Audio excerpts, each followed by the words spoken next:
30절, 29절부터 31절입니다. 29, 30, 31 제가 읽습니다.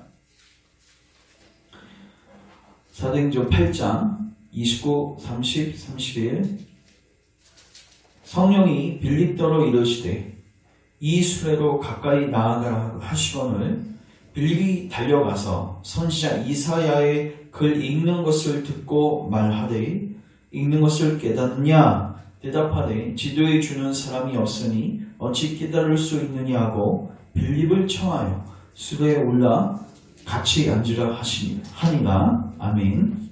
제가 기도합니다. 하나님, 오늘도 초대역정 우리가 살피고자 합니다. 성령님께서 하나도 보여주시지 않는다면 단 하나도 깨달을 수 없는 이 구원의 진리, 구원의 도. 주여, 오늘도 우리를 불쌍히 여기셔서 주의 약속하신 주의 성령님을 우리에게 충만하게 부으셔서 이 도를 바르게 깨닫게 하시고 바르게 적용하게 하시고 바르게 반응할 수 있는 은혜가 있게 하옵소서. 많은 사람들이 진리를 모르고 또 자기 기만에 빠져서 멸망의 길로 다가가고 있습니다. 주님, 우리가 그러한 자리에 가지 않도록 주님 우리를 진단하여 주시고 우리를 영원한 길로 생명의 길로 인도하옵소서. 성령님, 우리 심령 안에 오늘도 수술하시고 우리를 변화시켜 주시옵소서. 예수님의 이름으로 기도합니다. 아멘. 오늘은 17페이지 전도자 파트를 살펴보고자 합니다. 먼저 우리가 지난 시간 간략하게 좀 요약을 해드리면 12페이지 잠깐 보시면 영적으로 깨어나는 죄인 이렇게 되어 있죠. 이 말씀을 보기 전에 우리 한번 데살로니가 후서 한번 찾아보세요. 데살로니가 후서 2장 13절.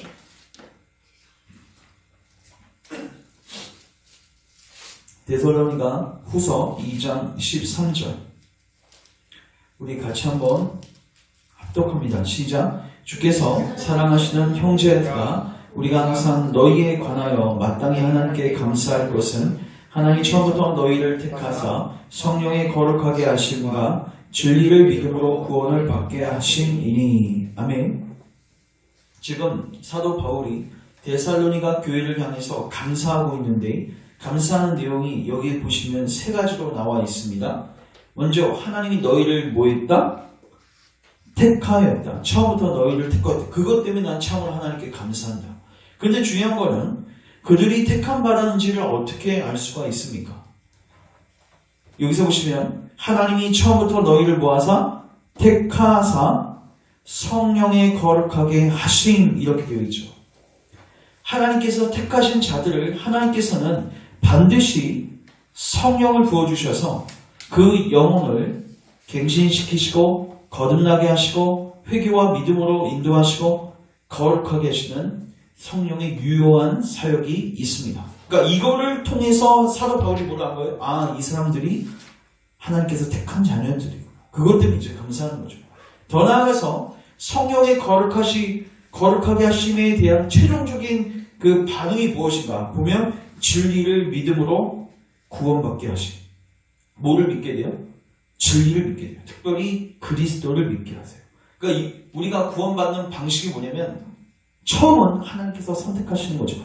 그런데 하나님께서는 선택하신 자들을 당신의 때에 반드시 부르시는데 이 부르실 때 외적으로는 목회자들을 통해서 부르시지만 성령님께서 우리를 내적으로 불러주셔야 돼요. 부르시지 않으면 우리는 절대로 반응할 수 없는 시체와 같은 자들입니다. 그래서 성령님께서 우리 심령 안에 유효하게 역사해 주셔야지 우리 안에 반응이 생겨요. 그리고 그 반응의 핵심이 뭐냐? 진리 대신 그리스도를 믿는 거예요. 그래서 내가 정말로 예수님을 전심으로 참된 믿음으로 믿고 있다면 우리 안에 누가 역사하신 거예요? 성령님이 역사하신 것이고 그거는 이미 성부 하나님께서 우리를 택하셨다는 것에 대한 확증이고 증거다. 그래서 우리가 이 천의육정을 통해서 무엇을 살피는 거냐면 과연 내가 선택받은 하나님의 백성인지를 점검하는 것입니다. 왜냐하면 하나님께서 선택하신 자들은 반드시 이 성경에 거룩하게 하신, 그리고 진리를 믿어 구원에 이르게 하시는 이 동일한 패턴과 과정들이 있단 말이에요. 그것이 나에게 있는지를 점검하는 거죠. 그리고 나에게 없다면 뭐 하는 겁니까?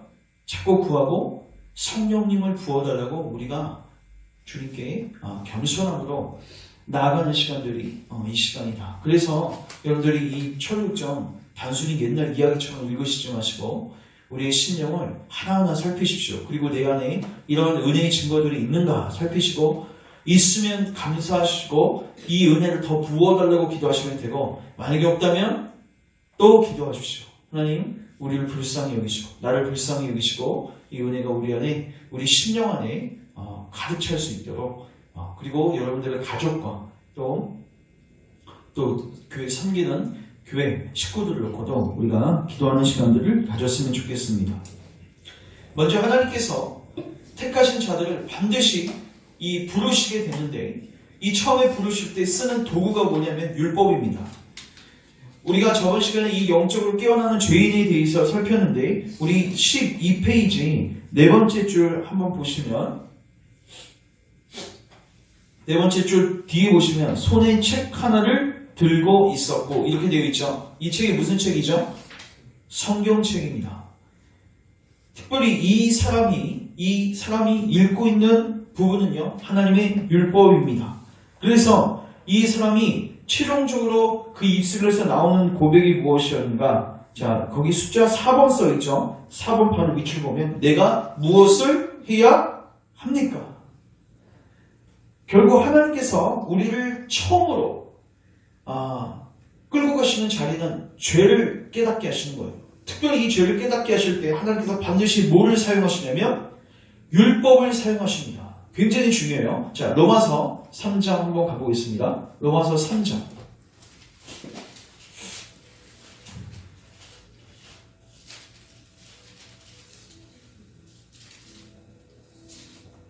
로마서 3장 20절.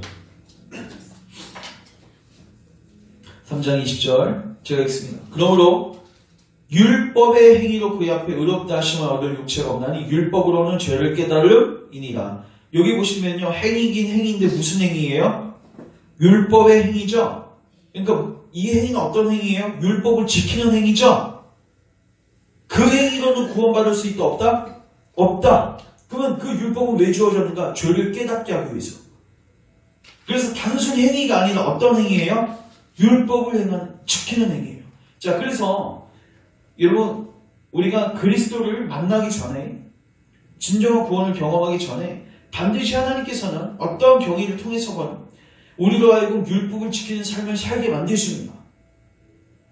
율법의 행위를 처음에는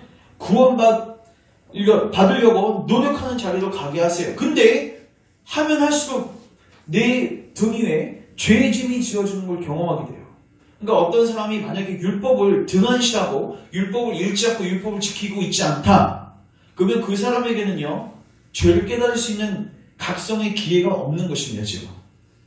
그러니까 어떤 사람이 율법, 십계명, 그리고 하나님 율법을 가볍게 여기고, 나 예수님 믿어. 나 구원 받았지. 이렇게 이야기하고 있다면 그 사람은 사실 진정한 구원의 은혜가 없을 확률이 높습니다. 그 사람은 도덕률 폐기론자가 됩니다.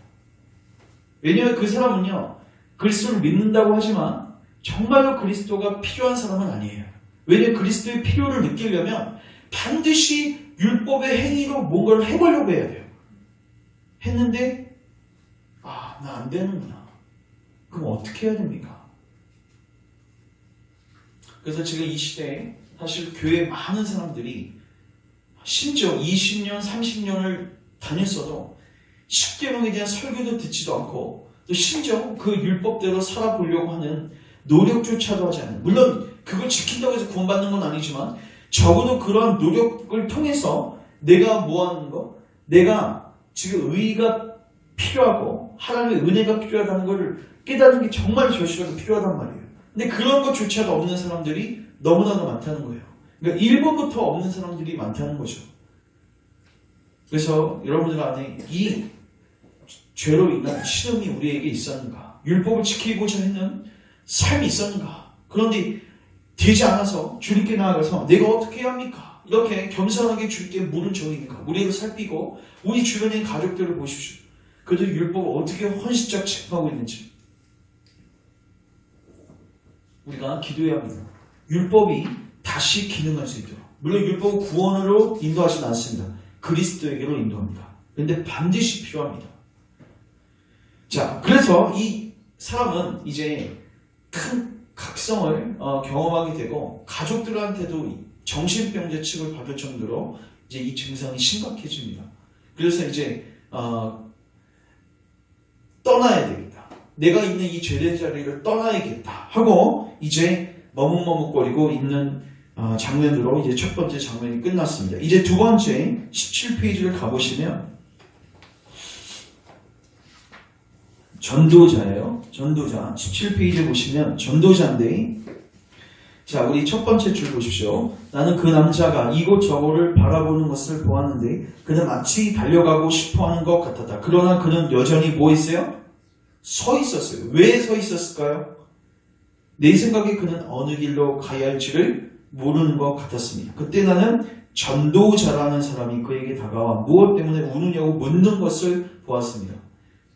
자, 이것도 제가 이제 도르트 신주 때도 나눴지만 하나님께서는 선택한 자들에게 당신의 누구를 보내시냐면 종들을 보내십니다. 그리고 부르십니다.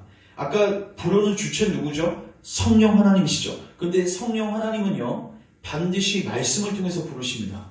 따라서 전도할 수 있는 사람들을 보내주십니다. 그러니까 그 사람이 진정으로 하나님께서 구원하실 그 택자라면 하나님은 당신의 타이밍에 그에게 누굴 보내주세요? 진리의 도를 전할 수 있는 사람을 보내주세요. 그래서 그 사람의 설교를 듣고 또 그 사람의 가르침을 듣고 정말 그 안에서 성령님께서 우리를 뭐 하시는 거예요? 내적으로 불러주시는 거죠. 그래서 반드시 전도자가 필요하다. 특별히 이 전도자가 와서 무엇을 합니까? 처음에 묻죠. 자, 묻는 것을 보았다. 왜 우느냐고 묻는 것을 보았다. 그 남자는 선생님, 제가 가지고 있는 책에 의하면 저는 죽음의 정죄를 받게 되어 있으며 그 심판에 이르게 되어 있습니다. 자, 지금 이 남자가 고백하는 것은 무엇이죠? 인간이 그리고 내가 죄인이라는 것을 인정하고 그리고 그 후에 심판이 있고 그 심판이 정당하다는 것을 그 남자가 고백하고 있습니다. 많은 사람들이 자기가 죄인인 것은 인정해요. 맞죠? 심지어 불신자들도 자기가 나쁜 짓을 하고 산다는 것을 인정합니다. 맞죠?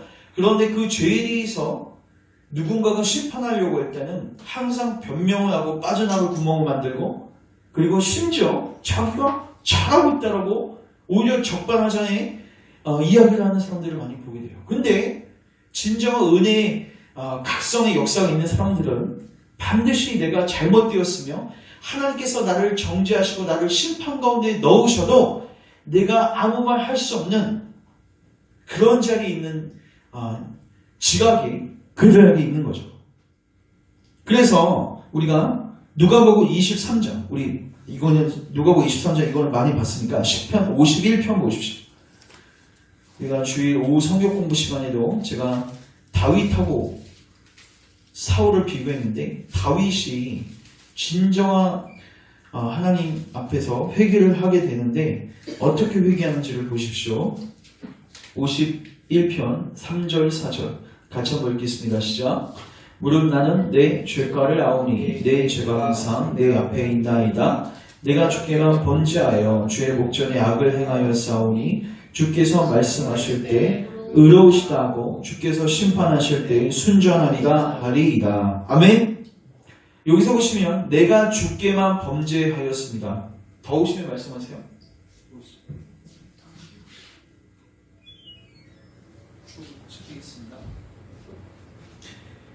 다윗은요 자기가 밧세바하고 우리아에게 범한 것을 알고 있지만 궁극적으로 본질적으로 이 죄를 누구 앞에 졌다? 하나님께 졌다는 것을 인식하고 인정하고 있으며 그 다음에 4절 중간 보십시오. 주께서 말씀하실 때 주께서 뭘 말씀하십니까? 너 죄인이야. 너 이거 잘못했어. 너 심판받아야 돼. 이렇게 얘기할 때 다윗은 뭐라고 얘기해야 돼요? 당신은 의로우십니다. 당신은 합당하게 판결하고 계십니다. 쉽게 말해서 모든 변명을 내려놨다는 거예요. 당신이 말씀하실 때 의로우시다. 주께서 심판하실 때 따지고 변명하는 게 아니라 당신은 순종합니다. 합의이다. 이게 뭐예요? 은혜 받은 신령의 상태예요. 제가 주일에 그 가인 얘기도 했지만 가인과 아담을 제가 비교했었어요. 하나님께서 아담도 범죄했고 가인도 범죄했는데 그 범죄 현장에 갔을 때 아담은 처음에 숨었습니다. 맞죠?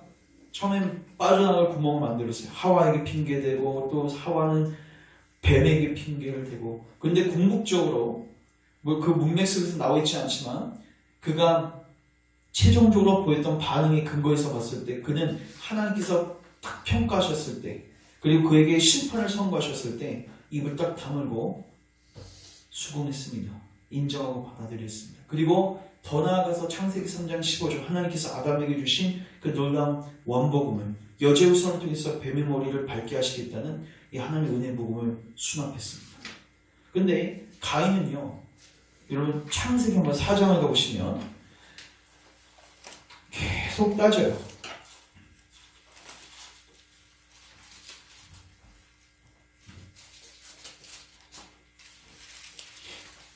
자, 하나님께 예배를 드린 다음에 가인의 제물이 받아들여지지 않았습니다. 그래서 5절 보면 가인과 그의 제물은 받지 아니하신지라. 자, 그러면은 누가 잘못해서 받지 않으신 거예요? 하나님이 잘못하셨습니까? 누가 잘못했어요? 가인이 잘못했죠? 근데 가인이 어떻게 해요? 몹시 분하였다. 여러분 언제 분하십니까? 내가 잘못할 땐 분합니까? 아니죠? 난 잘못한 게 없는데 죄 때문에 이렇게 될 때 분한 거죠. 지금 이 책임을 누구에 토스하는 거예요? 하나님께 토스하는 거예요. 그리고 가시적으로는 아벨에게 토스하는 거예요. 불똥 튄 거예요. 잘못한 거 하나도 없는데 아벨에게 책임을 전 거고 궁극적으로는 누구에게? 하나님께 책임을 전 거예요. 그래서 하나님께서 오셔서 말씀하세요. 6절 여호와께서 가인에게 이르시되 네가 왜 분하느냐? 네가 왜 안색이 변하느냐? 네가 뭘 잘했다고 그렇게 안색이 변하냐는 거죠. 그래서 7절 보십시오. 네가 선을 행했으면 어찌 낯을 들지 못하겠느냐? 이 말은 뭐예요? 너는 선을 행하지 않았어. 주님 뭐 하세요? 죄를 지적하세요. 그리고 이거는 은혜입니다. 왜요? 아직 살인죄를 범하지 않았죠? 주님께서 그의 죄를 억제하시기 위해서 찾아오셔서 한번 뭐 하신 거예요? 경고해 주시는 거예요. 그래서 7절 뒷부분 보십시오. 제가 너를 원하나 너는 죄를 뭐이다? 다스리라. 근데 이 말이 무섭게 무섭게 8절 보시면 가인 그의 아우 아벨에게 말하고 그들이 들어있을 때 가인이 그의 아우 아벨을 뭐했다? 쳐 죽였다. 또 9절 보면 하나님이 찾아오십니다. 여호와께서 가인에게 이르시되 내 아우 아벨이 어디 있느냐?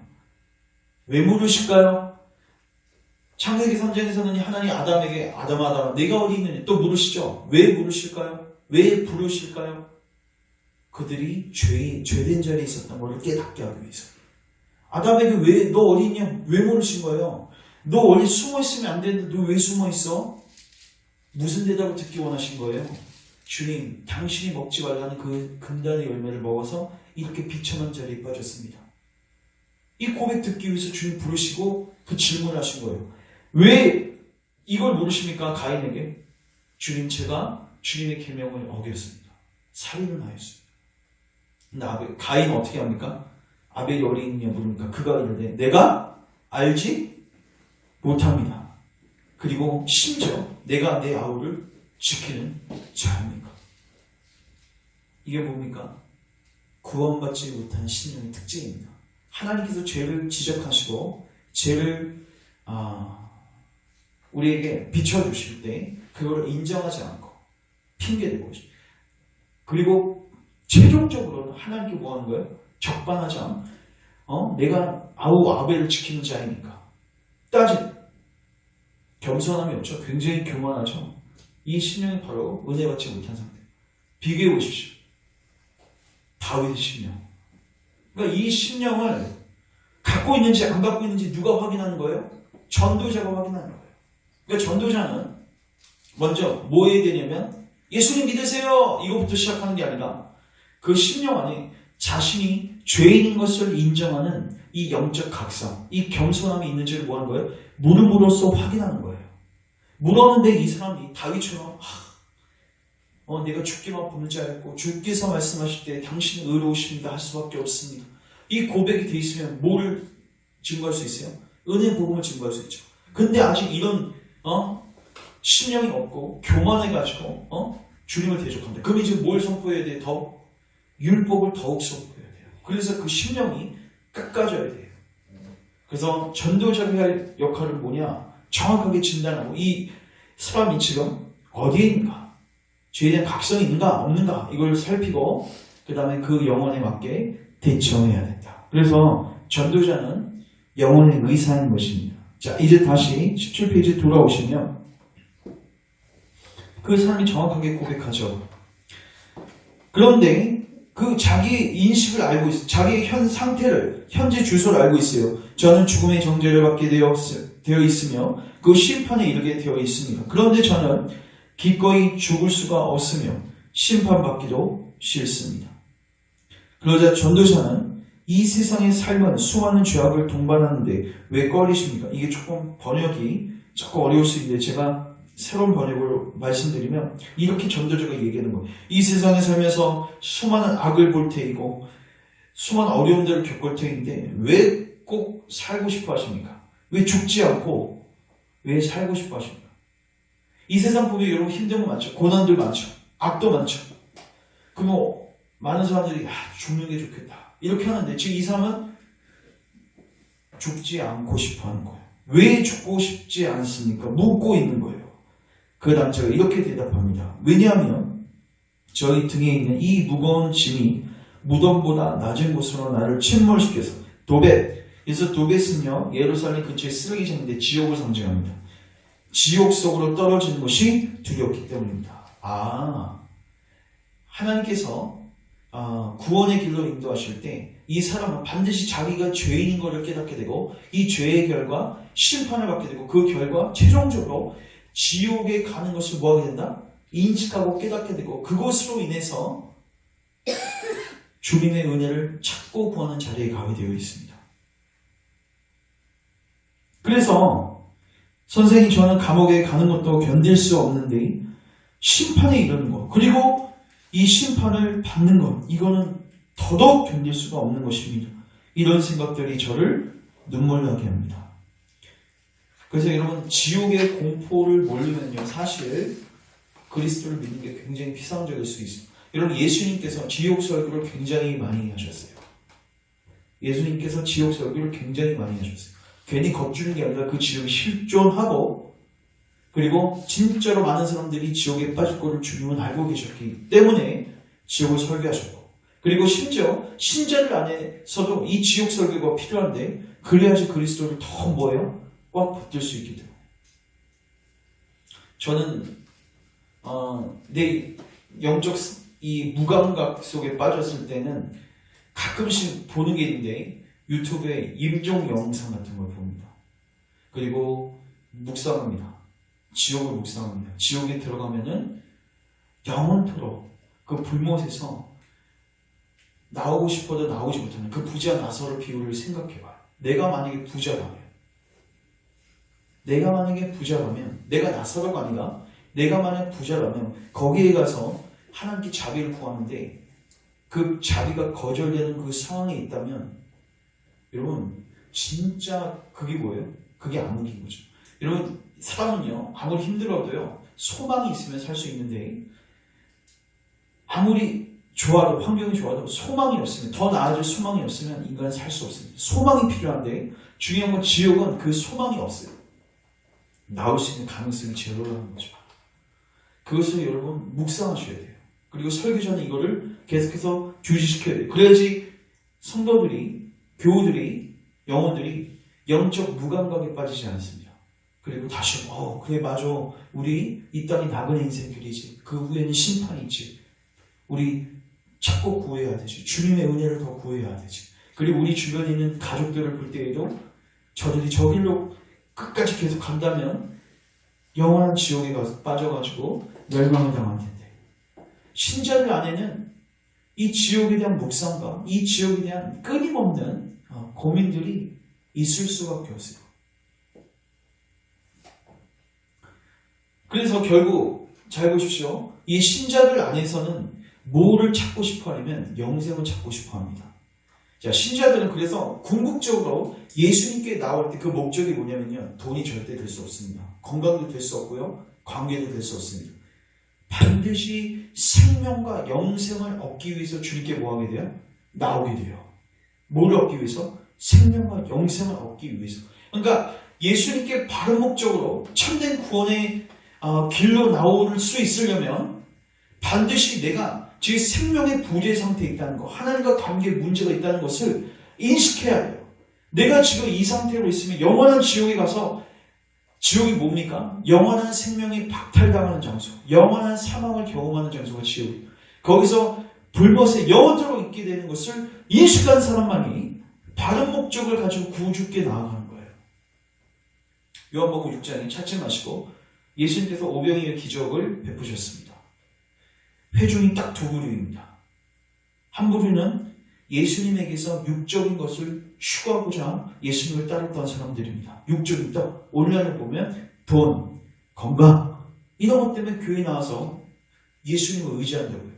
호칭은 예수님이고 호칭은 하나님이고 호칭은 성령님인데 그 분을 따르는 목적이 뭐냐면 세상적인 것들이에요. 육적인 것들이에요. 근데 한 부류는 누구냐면 영생을.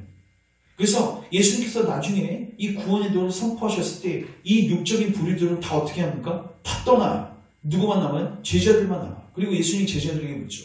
너희들도 나를 떠나겠느냐? 근데 제자들이 이렇게 대답하죠. 생명이 여기 있는데, 영생이 여기 있는데 우리가 어떻게 이 자리를 떠날 수 있겠습니까? 그러니까 예수님을 최종적으로 끝까지 따라간 사람들은 누구밖에 없냐면 자기의 문제를 정확하게 알고 내 문제는 생명의 문제인 걸 알고 이분이 나에게 생명을 줄 수 있는 것을 알고 그분을 따르는 자들만 예수님을 따라갈 수 있어요. 제가 여기에 있어서 또 한 가지 오류를 제가 이야기하려고 합니다. 제가 이 얘기를 많이 들어봤습니다. 야, 예수님을 믿는 동기가 이기적이어서는 안 된다. 그래서 기복주의를 깝니다. 어떻게 예수님을 사랑하는 동기로 믿어야지 예수님을 이용해가지고 돈을 추구하고 관계를 추구하려고 그 동기로 믿을 수 있냐. 그거 잘못된 거다. 근데 이렇게까지 이야기해요. 근데 심지어 네가 천국 가기 위해서 영생을 얻기 위해서 믿는 것도 잘못된 것이다. 예수님을 사랑하는 동기로 믿어야 된다. 이런 말씀입니까? 틀립니까? 틀렸습니다. 예수님을 처음에 나올 때요. 그리고 우리는 언제든지 이기적일 수밖에 없어요. 여러분 애들을 생각해 보십시오.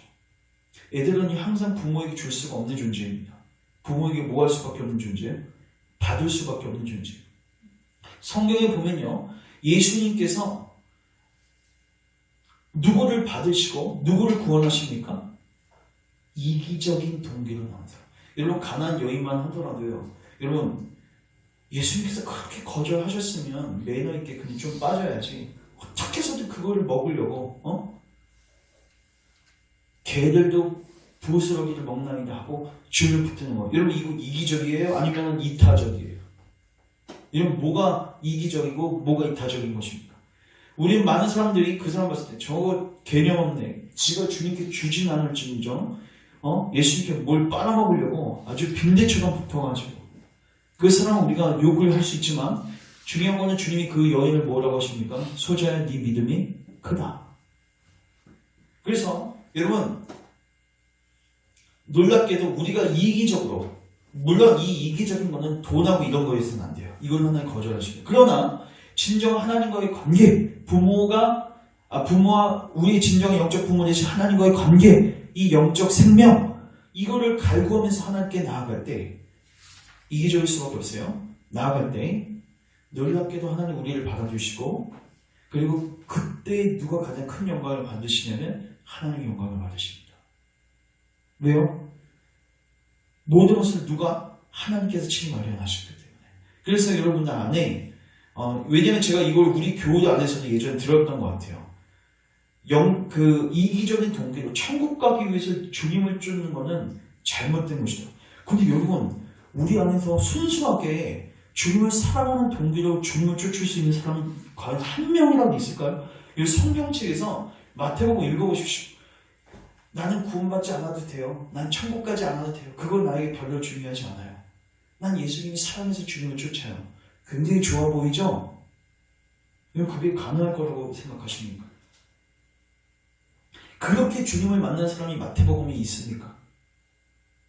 예수님께서 믿음을 칭찬해 주셨을 때 그 사람이 난 주님 당신이 주시는 거 다 필요 없습니다. 돈도 필요 없고 심지어 영생도 필요 없습니다. 천국 안 가도 됩니다. 저 주님을 위해서 내가 모든 걸 다 바치겠습니다. 이렇게 나와서 예수님께 너 믿음이 크다, 이 소리 들은 사람이 있냐는 거죠. 없어요. 다 동일한 공통점이 있는데 다 이기적이고 다 자기 필요 때문에. 근데 그 필요가 어떤 필요예요? 당신과의 관계, 하나님과의 관계, 영생과 생명에 목말라서 나온 그 사람들. 그 사람들이 그렇게 나왔을 때 주님 그걸 뭐 하셨어요? 선이라고 하셨고 그거를 믿음이라고 하셨고 그거를 기뻐 받아주시는 거예요. 함정에 섞지 마십시오. 그리고 만약에 여러분들 안에 이 영생에 대한 소망이 있다? 그건 좋은 징조입니다. 부지런히 뭐 하시면 돼요? 그 길로 쭉 가시면 돼요. 그래서 이제 뒷부분 보십시오. 이제 지옥 때문에 이제 눈물을 흘리고 있는데, 전도자는 당신의 상황이 그렇다면 왜 당신은 이곳에 그대로 서 있습니까? 라고 말했다. 그 남자는 어디로 가야 할지를 모르기 때문에 라고 대답했다. 그때 전도자는 그 남자에게 양피지 두루마리 하나를 주었는데 거기는 다가올 진노를 피하라고 적혀 있었다. 자, 이 전도자가 그 사람을 대할 때 얘기합니까? 아니면 성경을 갖고 얘기합니까? 성경. 전도자는요, 말씀으로서 그 사람을 인도해야 합니다. 근데 특별히 그 말씀에 뭐가 기록되어 있냐면 다가올 진노를 피하라. 이미 이 사람은요, 진노에 대해서 인식하고 있죠. 근데 더더욱 말씀을 통해서 그 각성을 더 크게 하고 이 사람이 부지런히 이 길을 걸어갈 수 있도록, 영생을 찾고 구할 수 있도록, 은혜의 길을 찾고 구할 수 있도록 더욱더 강력하게 말씀을 선포하는 모습을 보게 되죠. 그랬더니 이제 그 두려움이 너무 커져서 그 남자는 두루마리를 읽은 후 전도자를 주의 깊게 바라보았고, 그리고 이렇게 질문합니다. 그러면 내가 어디로 가야 합니까? 피해야 하는데, 여기 보면 다가올 진노를 뭐이라? 피하. 근데 어디로 피하는지는 안 알려줬잖아요. 그러니까 어디로 피해야 합니까? 라고 물었다. 그때 전도자는 손가락으로 넓은 들 너머를 가리키면서 저 너머 좁은 문이 보입니까? 라고 물었다. 그 남자는 아니요 라고 했다. 네, 자, 저를 주목하십시오. 결국 그 전도자가 보여줬던 장소가 어디예요? 좁은 문. 이제 우리가 나중에 살피겠지만 좁은 문은 회개입니다. 회개 장소. 그리고 이 회개의 문을 통과하고 이제 그리스도 십자가를 체험하게 되는데, 근데 중요한 거는 왜 좁은 문이냐면요, 그 길은요, 죄를 버리고 들어갈 수 있는 문이에요. 너무 좁아서 죄의 짐을 갖고는 들어갈 수 있었어요. 그러니까 죄를 갖고는 그 길을 통과할 수가 없는 거예요. 자, 그러면은 이렇게 생각할 수 있어요. 그럼 행위구원 아닙니까?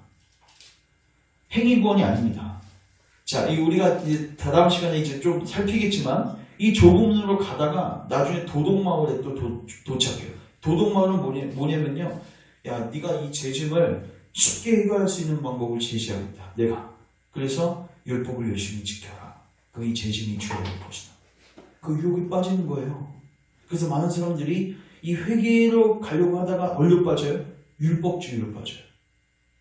진정한 회개는 그게 아닙니다. 만약에 어떤 사람이 회개하면서 율법주의로 빠졌다. 그거는요, 율법적 회개이고 그건 거짓 회개입니다. 진정한 회개는 어디로 가게 돼 있냐면 십자가로 가게 돼 있어요.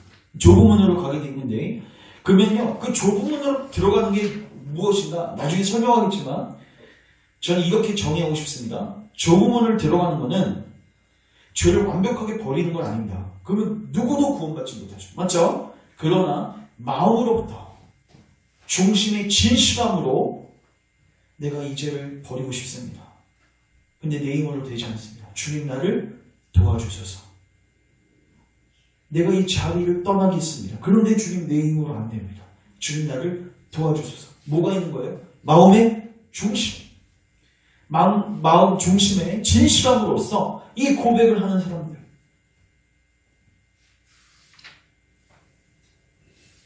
결국 조금은 죄를 버리는 그 길로 가라고 해요. 근데 중요한 거는 가기 쉽지 않죠.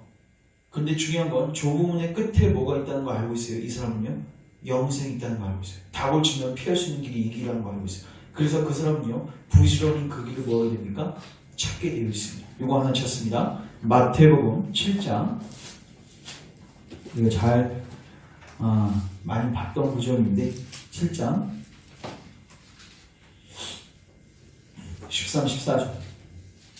좁은 문으로 들어가라. 멸망으로 인도하는 문은 크고 그 길이 넓어 그리로 들어가는 자가 많고. 왜 많을까요? 넓어서 많아요. 근데 그 결말이 뭐예요? 멸망이에요. 근데 14절. 생명으로 인도하는 문. 아까 좁은 문을 여기서 뭘로 바꿔서 이야기합니까? 생명으로 인도하는 문. 그 문은 길이 협착하여 찾는 자가 적다. 적다고 했죠? 아예 없지는 않다고 했죠? 있다는 거예요. 그거 왜 있을까요? 좁은데 왜 그 길로 갑니까? 결말을 보기. 아까 제가 말씀드렸죠? 이 각성된 심령은요, 자기의 문제가 뭔지 알고, 자기 가장 필요한 게 생명이고 영생인 걸 알고 있어요. 그래서 그 좁은 문을 뭐 하게 됩니까? 걸어가게 됩니다. 근데 좁은 문을 향해서 걸어가게 됩니다. 근데 이 좁은 문이 지금 이 사람은 잘 못 보고 있어요. 그래서, 자, 보십시오. 뒷부분 이제. 저 너머 좁은 문이 보입니까? 라고 물었다. 그 남자 아니요 라고 대답했다. 그러자 전도자는 저 너머 밝은 빛이 보입니까? 그 문은 안 보이는데 그 문 주변에 빛이 휘황찬란하게 빛이 있는데 그것은 보입니까? 라고 물었더니 그 남자가 보인다고 대답했다. 그러자 전도자는 당신의 눈이 보이는 불빛을 따라 계속해서 곧바로 올라가십시오. 그러니까 문은 보이지 않지만 빛을 따라 가보십시오. 그러면 그 문이 뭐 할 거다? 보일 거다. 그곳에서 문을 두드리면 당신이 무엇을 어떻게 해야 할지 말해줄 겁니다. 그러면 여기서 빛은 무엇을 의미할까요? 빛은 시편 119편 105편 가십시오. 시편 외웠어? 119편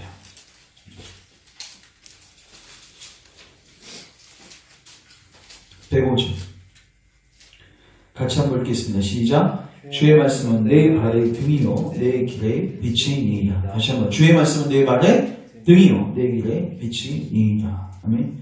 이 말이 무엇입니까? 좁은 문으로 들어가려고 힘써야 되는데 좁은 문이 뭔지도 모르고, 맞죠? 십자가가 아직 뭔지도 모르는데 이 사람은 다만 여기서 빨리 빠져나가야 돼요. 그때 이 사람이 취해야 할 태도는 뭡니까? 하나님의 말씀을 부지런히 뭐 하는 거예요? 읽고 그 말씀의 인도하심을 받는 거예요. 제가 새벽 기도 때도 최근에 나눴는데 베드로 후서 2장에 보시면요, 사도 베드로가 이제 자기의 임종 이제 얼마 남지 않았어요. 그리고 이 사람들에게 이렇게 이야기합니다. 내가 주님의 강림하실, 주님이 재림하실 거에 대해서 이야기했던 게 뜬성을 얘기한 게 아니라, 헛소리를 한 게 아니라, 우리는 예수님께서 재림하실 때 오실 그 영광스러운 모습을 친히 변화산상에서 보았다. 따라서 너희는 그 주님을 기다리는 삶을 살아. 마라나타 삶을 살라는 거예요. 그러면서 동시에 이렇게 얘기합니다. 그러나 우리는 이 체험보다도 더 확실한 예언이 있다. 더 확실한 뭐가 있다? 예언. 이 말씀이 있다. 그래서 이 말씀에 뭐이라? 주의하라. 이 말씀에 집중해라. 그래서 이 말씀을 읽을 때 너희들 심령 안에서 색별이 떠오를 때까지 이 말씀에 뭐이라? 주의하라. 그러니까 이 말씀을 잘 따라가면 그리스도를 만나게 되고, 이 말씀을 잘 따라가게 되면 좁은 문에 도착하게 되는 거예요. 그래서 제가 이 도르트 신조하고 너무 연결이 잘 되는데, 도르트 신조에서도요, 아직 거듭나지 않는 신자든 그리고 거듭난 신자들 간에요, 뭐를 부지런히 사용해야 하냐면 은혜의 수단들을 부지런히 사용해야 합니다. 특별히 말씀을 부지런히 읽어야 되고, 특별히 오늘 전도자가 나와 있죠. 전도자가 해석해주는, 오늘 우리가 사도행전 8장을 읽었지만 그 간다게 내시도 이사고 13장을 읽고 있는데 뭔 소리인지 몰랐어요. 그래서 하나님께서 빌립을 뭐 하십니까? 보내세요. 그러니까 여기서 보시면요, 빌립을 보내신 분이 누구세요? 하나님이십니다. 그 빌립은 순종해서 갔어요. 그러니까 이 사람 입장에서는 빌립하고 우연히 만난 게 아니라 하나님 보내신 사람이었어요.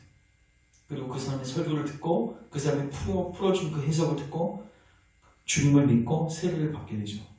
그래서 잘 기억하십시오. 우리가 이 순례의 여정을 갈 때 좁은 문으로 들어가야 되고 그 이후에도 계속해서 순례의 여정을 가야 되는데, 그때 우리에게 필수적인 게 뭐냐? 우리가 해야 하는 게 뭐냐?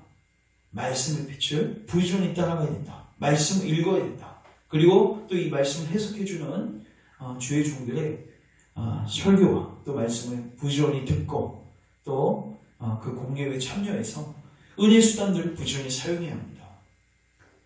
그렇게 될 때 하나님께서 그 심령을 좁은 문으로 인도하시고 십자가로 인도하시고 영원한 길로 인도하신다.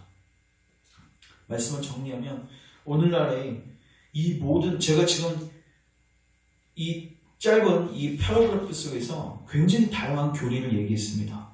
근데 이 교리들이 지금요 다 거의 다 무시되어지고 있습니다. 죄에 대한 각성도 교회에서 보기 힘들고요, 은혜의 수단들을 부지런히 사용하는 것도 보기 힘들고요, 또 저도 반성을 하지만 목회자들이 성도들의 영적 상태를 정확하게 진단하고 그들을 바른 길로 이끌어주는 참된 목자 보기도 참으로 힘든 시대에 살고 있습니다. 그래서 우리가 이 오늘 패러그래프 읽을 때 또 나와 또 우리 교회와 또 우리 연약함과 우리가 여기 미치지 못하였음을 겸손하게 인정하고 우리가 주님의 은혜를 구했으면 좋겠어요. 주님, 우리에게도 여러분들이 이제 우리 교회 집사님들 저를 위해서 기도하시고 또 권사님은 그 목사님 보고 기도하실 때 바른 전도자의 직분을 감당할 수 있도록 그 목사에게, 그 직분자에게 영적 해안을 주시고, 소경이 소경을 인도하면 둘 다 구덩이에 빠지게 되잖아요. 그런 어려운 격자들로 주님 목회자를 먼저 바르게 세워주시고, 또 목회자가 그렇게 말씀으로 정확하게 진단하고 끌고 나갈 때 심령들이 반응할 수 있도록, 중요한 건 반응하게 하시는 분은 궁극적으로 성령님이 하시는 거예요. 그래서 궁극적으로 많은 지체들이 좁은 문으로 가고 그래서 생명으로 나갈 수 있도록, 정말 여러분 고민해 보십시오. 지금 교회 안에서 영생을 사모하는 사람이 얼마나 될까? 영생을 사모하면요 반드시 이 남자처럼 행동하게 되어 있습니다. 찾고 구합니다. 왜 찾고 구하지 않을까요? 영생이 별로 가치 없는 거예요. 입술은 가치 있다고 하고 나 천국 가고 싶다고 하시나 별로 관심이 없습니다. 사탄이 먹고 마시고 시집가고 장가든 이 일들로 인해서 우리 마음을 다 빼앗아가는 거죠. 이렇게 되지 않도록 우리 정신 차려야 되고, 교회는 계속해서 부지런히 지옥을 이야기하고 죄에 대해서 이야기하고 하나님 율법을 이야기해서 계속해서 각성의 역사를 우리가 경험해야 됩니다. 그래서 이 부분들을 놓고 우리가 기도했으면 좋겠습니다. 기도하겠습니다. 하나님, 오늘 우리가 전도자라는 제목을 가지고 주의 말씀을 살폈습니다. 참으로 많은 영혼들이 잘못된 전도자들을 만나서 소경을 만나서 소경으로 가는 일들이 참으로 많습니다. 주여, 목회자들을 먼저 불쌍히 여겨주시고 목회자들의 눈과 귀를 여셔서 구원의 도를 먼저 바르게 본인들이 체험하고 또 바르게 증거할 수 있는 은혜를 주셔서 많은 영혼을 구원의 길로 인도하는 은혜가 있게 하옵소서. 특별히 목회자가 물을 주고 심어도 자라게 하시는 분은 하나님이시라고 하셨습니다. 우리에게 약속하신 성령 하나님을 부어주셔서 이 초대일정이 남자가 경험했던 이 죄에 대한 깊은 각성, 하나님의 심판에 대한 인식, 그리고 그 심판의 정당함을 우리에게로 깨닫게 하시고 이제 겸손함으로 하나님의 말씀을 듣고 청정하고 주님께서 제시하신 그 구원의 도를 힘써 찾고 구하는, 그래서 조문에 안착하고 그리스도를 만나고 그 안에서 안식과 평강을 누리는 우리의 삶이 될 수 있도록 주님 은혜를 베풀어 주옵소서. 우리에게 영생을 갈망하고 구원을 갈망하는 은혜를 허락하옵소서. 예수님의 이름으로 기도합니다. 아멘.